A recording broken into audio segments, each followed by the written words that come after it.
Институционално направивме национална стратегија за сајбер безбедност, каде што ги детектираме оние, би кажала, хибридни закани и отвораме врата за можност за дополнување на подзаконска рамка, која што навистина ќе ни биде од исклучителна важност или ќе можеме да ни биде патокас по кој што ќе започнеме да се движиме. Дополнително, морам да кажам дека формиравме една,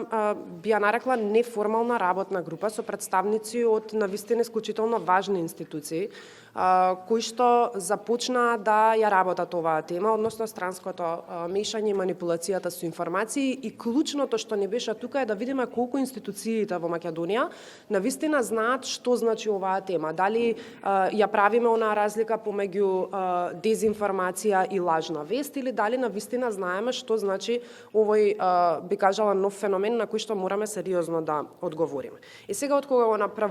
ги правиме овие работи, јас би кажала дека следниот чекор би било целокупната оваа работа може би да институционализираме, односно да го воспоставиме едно координативно тело кое што навистина ќе ги следи сите работи и ќе може да биде во текст со состојбите, затоа што и од експертите можевме да слушнеме дека се уште го нема оној најдобар модел кој што ние треба да се стремиме. Туку треба да ги видиме сите пракси, сите состојби, да го видиме и нашиот сопствениот домашен контекст, за да можеме навистина да воспоставиме нешто што ќе биде функционално.